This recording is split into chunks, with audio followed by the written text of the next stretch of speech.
Hello, how are you students. चलिए आज हम बेसिकली जेनेटिक्स में न्यूमेरिकल्स को थोड़ा सा ध्यान से देखते हैं और मुझे ऐसा लगता है कि जेनेटिक्स में न्यूमेरिकल्स बच्चों को परेशान करती भी हैं, लेकिन अगर आप समझ जाओगे तो बहुत सिंपल होगा। मैं नित्य एकेडमी में एक बायोलॉजी फैकल्टी की फॉर्म में मैं आपको आज कुछ जेनेटिक्स के न्यूमेरिकल्स और वो भी डीएनए बेस्ड और आरएनए बेस्ड कुछ न्यूमेरिकल्स के बारे में आपसे डिस्कस करूंगा। तो सबसे पहली बात तो जो मैं डिस्कस करने जा रहा हूं, ये देखो आपने लिखा हुआ यहाँ पे formula to solve numericals on DNA and RNA. और बेसिकली मैं बता दूं आपको वहां पे, जैसा कि आप सबको पता होगा, डीएनए इज एक डबल हेलिकल स्ट्रक्चर होती है डीएनए की, और आरएनए एक सिंगल स्ट्रैंडेड स्ट्रक्चर होता है। बट मैं एक्सेप्शंस पे नहीं जा रहा हूं। आपको पता होगा फाइन टू 174 वायरस, जिसमें सिंगल स्ट्रैंडेड डीएनए होती हैं, और बहुत सारी ऐसी वायरसेस आरएनए होती हैं, वायरसेस होती हैं जिनमें आरएनए डबल स्टैंडर्ड भी हो सकता है। तो मैं I am not talking about exceptions. एक general DNA double standard structure होती है और आरएनए सिंगल स्टैंडर्ड स्ट्रक्चर होती है। अब इस पे क्वेश्चन क्या आएगा? क्वेश्चन ये आएगा कि आपको पता है कि दो न्यूक्लियोटाइड्स के बीच में फॉस्फोडाइस्टर बॉन्ड होती हैं। फॉस्फोडाइस्टर बॉन्ड्स, इसके नंबर को कैलकुलेट करने को आपसे पूछा जा सकता है, या फिर नंबर ऑफ हाइड्रोजन बॉन्ड्स के ऊपर क्वेश्चंस आ सकते हैं। ये भी क्वेश्चन आ सकता है, या फिर number of N glycosidic linkage के ऊपर क्वेश्चंस आ सकता है। Number of N glycosidic linkage बताएं, नंबर ऑफ हाइड्रोजन बॉन्ड के बारे में बताएं, नंबर ऑफ फॉस्फोडाइस्टर बॉन्ड्स के बारे में बताएं। और एक क्वेश्चन और भी आ सकता है, नंबर ऑफ फॉस्फोएस्टर बॉन्ड। अब ये ध्यान से देखना, यहां फॉस्फोडाइस्टर बॉन्ड है और यहां फॉस्फोएस्टर बॉन्ड है। दोनों के लिए अलग अलग फॉर्मूला अप्लाई करूंगा मैं, उसको बहुत ध्यान सुनना।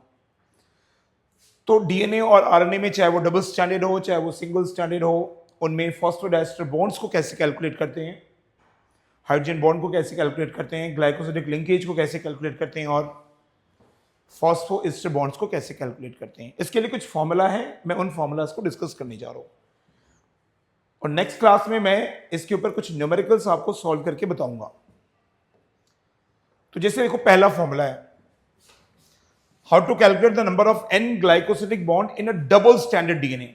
याद रखना, यहां पे डबल स्टैंडर्ड डीएनए में अगर एन ग्लाइकोसिडिक लिंकेज के नंबर पूछ रहे हैं आपसे,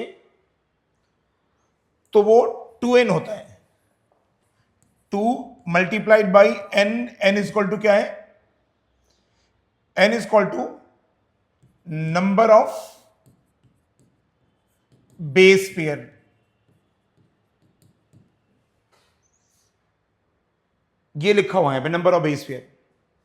तो given number of base pair को अगर आप 2 से मल्टीप्लाई कर दोगे तो number of N glycosidic linkage calculate कर सकते हो आप। तो ये फॉर्मूला याद रखना है, इसको बहुत सिंपल है। अगर आपसे number of N glycosidic linkage पूछे in a double standard DNA, तो इसका फॉर्मूला 2n होता है, and n is equal to number of base pair given in your question. आपके क्वेश्चन में नंबर ऑफ बेस पेयर होगा, दे रखा होगा, उसको 2 से मल्टीप्लाई कर देंगे तो आपको एन ग्लाइकोसिडिक लिंकेज का नंबर पता चल जाएगा। It's very simple. अब number of N glycosidic linkage in a single standard DNA और आरएनए, और आपको पता है सिंगल स्टैंडर्ड डीएनए हो या आरएनए हो, उसमें बेस पेयर नहीं होती, उसमें सिर्फ न्यूक्लियोटाइड्स होती हैं। तो इसका बहुत सिंपल फॉर्मूला है, इज इक्वल टू एन, यानी नंबर ऑफ न्यूक्लियोटाइड्स। क्वेश्चन में जितनी न्यूक्लियोटाइड्स दे रखी हैं उतनी ही number of N glycosidic linkage होगी, ये याद रखिएगा। डबल स्टैंडर्ड डीएनए और आरएनए के लिए, यहां डबल स्टैंडर्ड डीएनए, उसके लिए क्या लिखा हमने, 2n लिख दिया। या डबल स्टैंडर्ड आरएनए भी पूछ दिया आपसे, ये डीएनए है, आपसे यहां पे आरएनए पूछ दे तो उसके लिए भी 2n फॉर्मूला होगा। अगर आपसे मैं ये क्वेश्चन पूछ दूं, डबल स्ट्रैंडेड आरएनए या डीएनए, उसके लिए फॉर्मूला 2n है, number of N glycosidic linkage count करने का।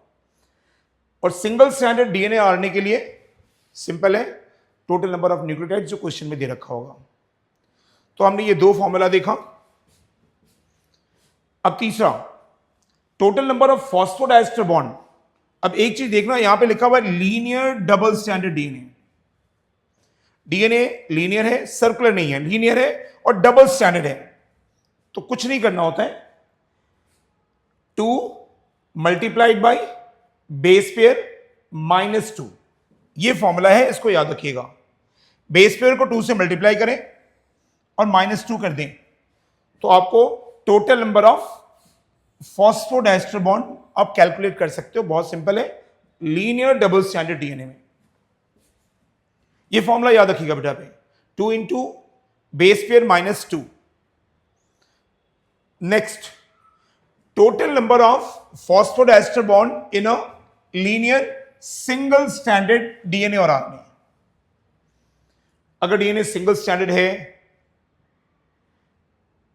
या आरएनए सिंगल स्टैंडर्ड है तो नंबर ऑफ फॉस्फोडाइस्टर बॉन्ड हमेशा याद रखना, total number of nucleotides -1।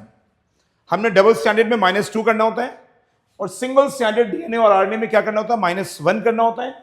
Total number of phosphodiester bond आप कैलकुलेट कर सकते हो। अभी ये जस्ट फॉर्मूला है, मैं इसके बाद अगले क्लास में इस पे न्यूमेरिकल करके दिखाऊंगा आपको। नेक्स्ट, एक बहुत अच्छा क्वेश्चन है, यहां पे सुनना ये formula, total number of phosphodiester bond in अब लीनियर नहीं है, अब सर्कुलर डबल स्टैंडर्ड डीएनए या आरएनए है। तो यहां पे माइनस नहीं करना होता है, जहां डबल स्टैंडर्ड होगा, याद रखना इसको, ये सर्कुलर है और क्या बताऊं, जब भी डबल स्टैंडर्ड है तो बेस पेयर को आप सिर्फ 2 से मल्टीप्लाई कर देंगे, total number of phosphodiester bond calculate कर सकते हैं। लीनियर वाले में हमें माइनस करना होता है, अगर डबल स्टैंडर्ड है तो -2 और अगर सिंगल स्टैंडर्ड है तो -1। यहां सर्कुलर है, इसमें कोई माइनस नहीं करना होता है, इसमें 2 इंटू बेस पेयर होता है, निकल जाएगा आपका total number of phosphodiester bond. Total number of phosphodiester bond in circular single standard DNA, अगर डीएनए सर्कुलर है और सिंगल स्टैंडर्ड है, यहां सर्कुलर और डबल स्टैंडर्ड था, यहां सर्कुलर और सिंगल स्टैंडर्ड है, तो इसका बहुत सिंपल है, total number of nucleotides is equal to total number of phosphodiester bonds.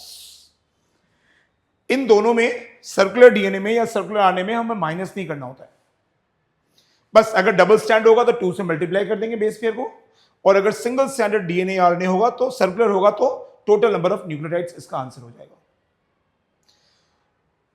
और अब हाइड्रोजन बॉन्ड कैलकुलेट करने का तरीका बहुत सिंपल है, कुछ नहीं करना होता है, 2 इंटू 80 बेस पेयर जो गिवन होगा इन क्वेश्चन में, and 3 into GC base pair जो गिवन होगा आपके क्वेश्चन में, और इन दोनों को फिर क्या कर दें आप, प्लस कर दें, तो total number of hydrogen bond आप कैलकुलेट कर सकते हैं डीएनए में। आरएनए में तो हाइड्रोजन बॉन्ड होती नहीं है क्योंकि वो सिंगल स्टैंड होता है, तो यहां डीएनए का हाइड्रोजन बॉन्ड कैलकुलेट करने का क्वेश्चन आ सकता है। बहुत इंपॉर्टेंट क्वेश्चन ये है, अभी तक हमने फॉस्फोडाइस्टर बॉन्ड देखा, अब हम पढ़ने जा रहे हैं किसके बारे में, फॉस्फो ईस्टर बॉन्ड के बारे में। और ये बहुत अच्छा है, याद रखिएगा, एक सिंगल स्टैंडर्ड डीएनए में या आरएनए में अगर आपसे फॉस्फो ईस्टर, ये फॉस्फोडाइस्टर नहीं है बेटा, पे फॉस्फो ईस्टर बॉन्ड है, तो अगर आपसे सिंगल स्टैंडर्ड डीएनए और आरएनए में फॉस्फो ईस्टर बॉन्ड के बारे में पूछे, सिंपल फॉर्मूला है 2n-1। और अगर आपसे डबल स्टैंडर्ड डीएनए में नंबर ऑफ फॉस्फोडाइस्टर बॉन्ड पूछे, फॉस्फो ईस्टर बॉन्ड पूछे, डाइस्टर नहीं, फॉस्फो ईस्टर है, तो इसका फॉर्मूला है 4n-1।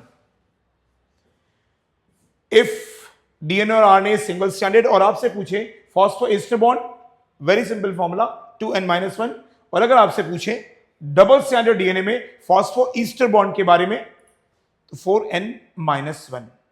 ये कुछ न्यूमेरिकल्स है, N stand for number of nucleotides. ये कुछ न्यूमेरिकल्स हैं जिसके फॉर्मूला मैंने बताया आपको वहां पे, अभी मैंने सिर्फ फॉर्मूला डिस्कस किया। अगले क्लास में मैं इसके ऊपर 8-10 न्यूमेरिकल्स करके दिखाऊंगा कैसे ये कैलकुलेट होता है, फिर आपका ये कॉन्सेप्ट क्लियर हो जाएगा। Thank you. You can join Nitya, we have started a new batch for 26-27। Thank you बेटा।